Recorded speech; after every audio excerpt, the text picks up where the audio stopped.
আসসালামু আলাইকুম রহমতুল্লাহি ওয়া বারাকাতুহু।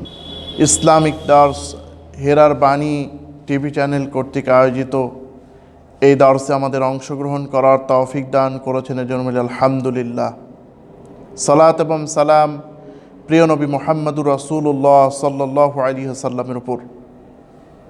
আলহামদুলিল্লাহ, আমরা রমজানের একেবারে নিকটবর্তী সময়ে চলে এসেছি। রাসূলুল্লাহ সাল্লাল্লাহু আলাইহি ওয়াসাল্লাম সম্পর্কে আল্লাহর নবীর সাহাবীরা বলেছেন যে রাসূলুল্লাহ সাল্লাল্লাহু আলাইহি ওয়াসাল্লাম রজব মাসে সাত্তা মিজারাহু একেবারে কোমর বেঁধে ইবাদত শুরু করে দিতেন। আমরা যাকে বলি কোমর বেঁধে ইবাদত করা, তা শুরু করে দিতেন। শাবান মাসে তিনি এত বেশি পরিমাণে রোজা রাখতেন। আম্মাজান আয়েশা সিদ্দিকা রাদিয়াল্লাহু তাআলা আনহা থেকে বর্ণিত, তিনি বলেন যে মনে হয় রাসূলুল্লাহ সাল্লাল্লাহু আলাইহি ওয়াসাল্লামের ভাব দেখে মনে হয় যে তিনি মনে হয় শাবান মাসে রোজা ছাড়বেনই না, এমন অবস্থায় তিনি রোজা রাখতেন। অন্য বর্ণনা আছে রমজান ব্যতীত অন্য যেই মাসে সবচাইতে বেশি নফল রোজা আল্লাহ নবী সাল্লাল্লাহু আলাইহি ওয়াসাল্লাম রাখতেন তা হচ্ছে শাবান মাস। সুতরাং এই শাবান মাস অত্যন্ত গুরুত্বপূর্ণ মাস, আল্লাহ তাআলার কাছে অত্যন্ত গুরুত্বপূর্ণ মাস। আজ যে রজব মাস আমাদের নিকট থেকে চলে গেল, ওই রজব মাস কেমন মাস? রজব মাস হচ্ছে এমন মাস যেই মাসে হারাম মাস যাকে বলা হয়। নবী পাক সাল্লাল্লাহু আলাইহি ওয়াসাল্লাম জিলকাদাহ, জিলহজ্জা, মুহররম ও রজব এই মাসকে হারাম মাস বলেছেন। অর্থাৎ এই মাস এমন মাস যেই মাসে কোনো যুদ্ধ বিগ্রহ, মারামারি, হানাহানি এগুলো চলতো না। এমনই একটি মাস আমরা অতিবাহিত করলাম। এখন আমরা এই শাবানে প্রবেশ করেছি। শাবান মাসে আমরা বেশি বেশি করে রোজা রাখব। শাবান মাসে যেই মাসটি, যেই রাতটি সম্পর্কে বহুল আলোচিত রয়েছে, সে রাতটি হচ্ছে লাইলাতুল বারা বা শবে বরাত, আমরা যাকে উর্দু ভাষায় বলি, ফার্সি ভাষায়। আল্লাহ রাব্বুল আলামিন এই মাস, এই শাবান মাসের মধ্য রজনী সম্পর্কে কোরআনে কারিমে তেমন কিছু নাজিল করেন নাই।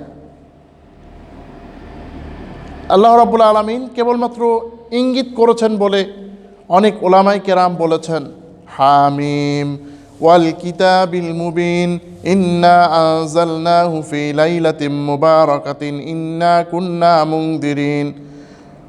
হামিম এটি হচ্ছে বারাকাতময় কিতাবের আয়াত। তার কসম, নিশ্চয়ই আমি, আল্লাহ পাক রব্বুল আলামিন এখানে বলছেন যে কিতাব, প্রকাশ্য কিতাব, যা স্পষ্ট কিতাব, তার কসম করে বলছি যে নিশ্চয়ই আমি এই রাত্রে এই কোরআন অবতীর্ণ করেছি, যেই রাত্রে প্রজ্ঞাপূর্ণ বিষয়ে সিদ্ধান্ত গ্রহণ করা হয়,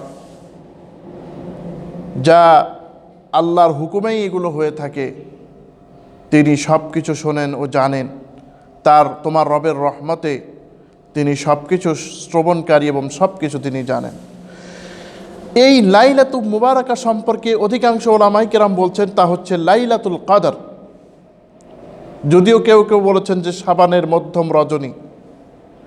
সুতরাং শাবানের এই মধ্যম রজনী পালন করতে গিয়ে যেন আমাদের লাইলাতুল কদরের মর্যাদা আমরা না দেই। মনে রাখতে হবে যে শাবানের এই মধ্য রজনী সম্পর্কে যে কয়েকটি হাদিস বর্ণনা করা হয়েছে তার অধিকাংশই হচ্ছে দুর্বল বলে উলামায়ে কেরাম বলেছেন। একটি হাদিসে রাসূলুল্লাহ সাল্লাল্লাহু আলাইহি ওয়াসাল্লাম বলেন এই রাতের সম্পর্কে, এই হাদিসটিকে অনেকে হাসান বলেছেন, যে ইন্নাল্লাহা ইয়াত্তালিউ আলা খালক ইলা ইবাদিহি, আল্লাহ রাব্বুল আলামিন তার বান্দার সম্পর্কে, তার বান্দার প্রতি মধ্য শাবানী রজনীতে নজর দেন। তিনি সবাইকে মাফ করেন, কিন্তু যারা হিংসুক এবং যারা আল্লাহর সাথে শরিক করেন তাদেরকে মাফ করেন না। সুতরাং এই যে এই রাত্রে যে মাফ করার কথা বলা হয়েছে, এখানে স্পষ্টভাবে উল্লেখ নাই যে অমুক ইবাদতটি করতে হবে, বরং যারা আল্লাহ রাব্বুল আলামিনের সাথে শরিক স্থাপন করে না, যারা নাকি হিংসা বিদ্বেষ করেন আল্লাহ রাব্বুল আলামিন তাদের প্রতি নজর দেন এবং রাত্রে খাস করে মাফ করে দেন। সুবহানাল্লাহ। তারপরেও এই রাত্রে নফল ইবাদত করা যেতে পারে, যদিও ওলামায়ে কেরাম দ্বিমত পোষণ করেছেন, কিন্তু অনেকেই বলছেন যেহেতু নফল ইবাদত ফজিলতের হাদিস করা যেতে পারে, সুতরাং আমরা যে যা পারি ইনশাল্লাহ 2, 4, 6, 10 যা পারি পড়ব, কিন্তু এই মাস এই শাবানের রাত নিয়ে যেন আমরা ঝগড়া না করি। আজকে এক শ্রেণীর মানুষ তো এই রাতকে অস্বীকারই করে, আরেক শ্রেণীর মানুষ তো একেবারে এই রাত্রে এমন কারবার করে যে স্বাভাবিক বিবেক বুদ্ধিতে ধরে না। আল্লাহ রাব্বুল আলামিন আমাদের সকল প্রকারের শিরক, বিদআত এবং জাহেলিয়াত থেকে আল্লাহ হেফাজত করুন। আমিন।